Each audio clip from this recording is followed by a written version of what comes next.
Dégoûté, je suis abasourdi, je n'arrive toujours pas à y croire. On était tous devant notre écran de télévision, devant le KSW 83 dans le Colosseum, devant plus de 50 000 spectateurs, une ambiance électrique. On attendait tous une chose, c'est de voir Saladin Parnasse. C'était de voir Saladin Parnasse rentrer dans l'octogone et affronter enfin Marianne pour la ceinture des poids légers du KSW. Malheureusement, combat annulé quelques minutes avant que les deux combattants ne pénètrent dans un octogone.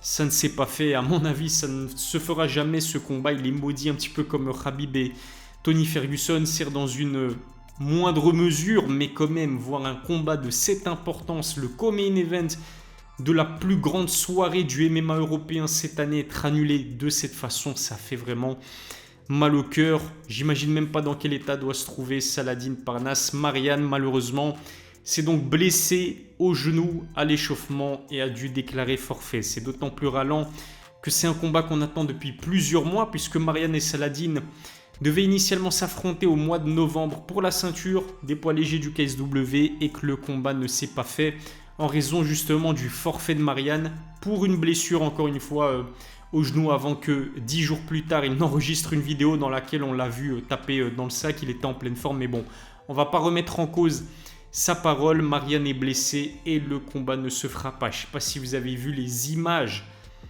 du moment où le président du KSW annonce la nouvelle à l'équipe de Saladin Parnasse. On a notamment Arnaud Templier qui est effondré presque. Il est déçu, Saladin Parnasse stoïque. Il ne sait pas comment réagir à cette nouvelle. Il ne s'y attendait pas, honnêtement. Le pire scénario possible que la personne la plus négative dans le monde aurait pu s'imaginer, c'était que Saladin, je sais pas moi, se prenne un KO, une soumission assez rapidement dans ce combat. Ça, c'était le pire scénario qu'on pouvait imaginer. Eh bien, ça dépasse ce pire scénario. C'est-à-dire que le combat ne s'est même pas fait quelques minutes avant. C'est terrible, c'est vraiment terrible. Imaginez Saladin Parnasse se préparer depuis des semaines, des mois et rêver de devenir double champion du KSW en battant Marianne, en lui mettant une masterclass. Et finalement, c'est frustrant. Je pense qu'il aurait préféré l'affronter Marianne et peut-être perdre que de même pas l'affronter tout court. Et de voir ce combat, un combat auquel il se prépare depuis tellement de mois de manière acharnée, parce qu'on sait que Saladin est un acharné de travail.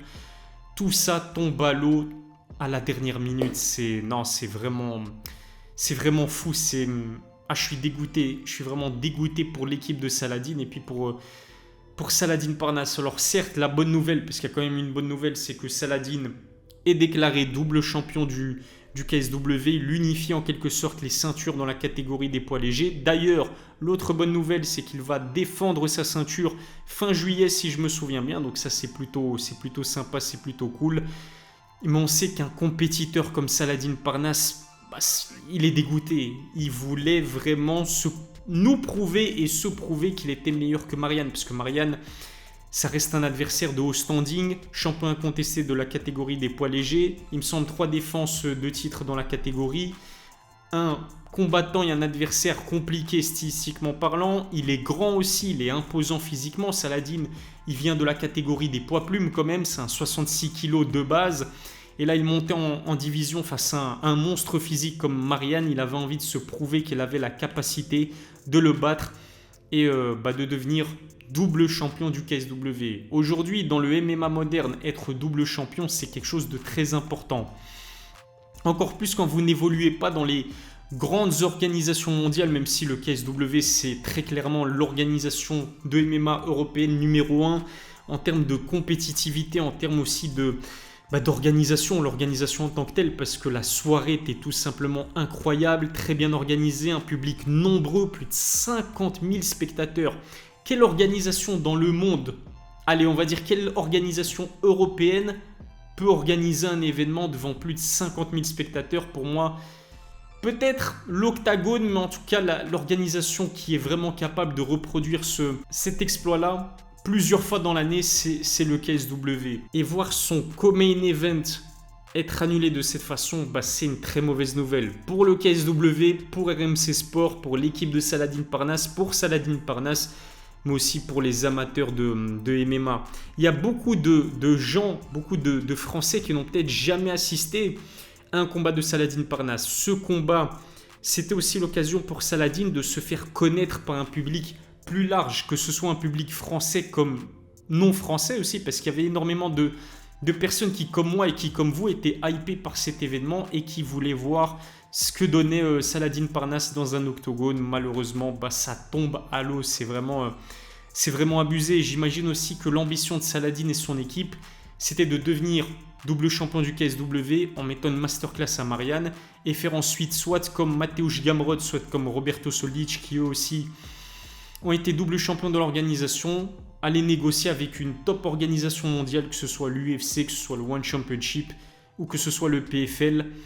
Et tout ça s'effondre quelques minutes avant que le combat ne se fasse. Je suis dégoûté. Dites-moi ce que vous en pensez, vous, dans les commentaires, mais je suis dégoûté. Qu'est-ce que je peux dire de plus, si ce n'est que c'est une grosse déception, une très très grosse déception pour toutes les personnes qui avaient envie de voir ce qu'allait donner Saladin face à un adversaire aussi coriace que Marianne. À mon avis, pour Marianne, c'est une fin de carrière parce que c'est pas la première fois qu'il se blesse de cette façon. Une blessure au genou, je pense que c'est une grosse blessure. Il a la trentaine dépassée.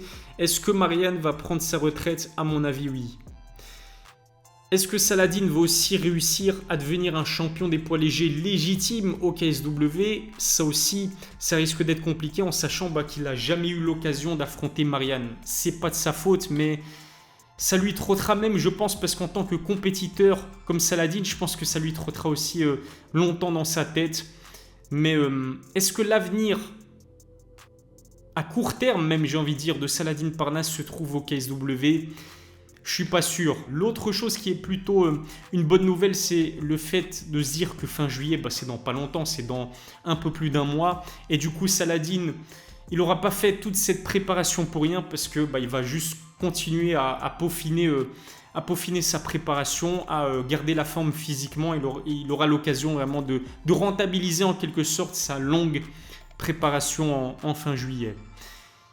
Et puis après, il fera plus de vieux os au KSW. Il a fait le tour de la situation. Il est aujourd'hui double champion. Il a été champion intérimaire des poids plumes, champion intérimaire des poids légers. Aujourd'hui, il décroche la ceinture des poids légers également. Ça lui fait 4 titres à seulement 25 ans. Saladin, c'est un combattant phénoménal qui est complet, qui est jeune, qui est spectaculaire aussi. Il a sa place, que ce soit à l'UFC ou au PFL. D'ailleurs, moi, si personnellement j'étais Hatch, l'entraîneur et le manager de Saladin Parnasse, moi j'essaierais d'aller au PFL. Parce qu'aujourd'hui, le PFL peut se targuer d'avoir Francis Ngannou et Cédric Doumbé dans son roster. Que Cédric et Francis sont 2 combattants plutôt prestigieux, très connus, que ce soit par le public francophone, mais aussi au-delà. La réputation de Cédric, elle dépasse la France. Il suffit de voir comment Javier Mendez, qui a été l'entraîneur de Khabib, a été dithyrambique envers Cédric Doumbé dans une récente interview. Et puis Francis Ngannou, c'est rien d'en parler. Francis, c'est l'ancien champion des poids lourds de l'UFC. Il n'a jamais perdu son titre.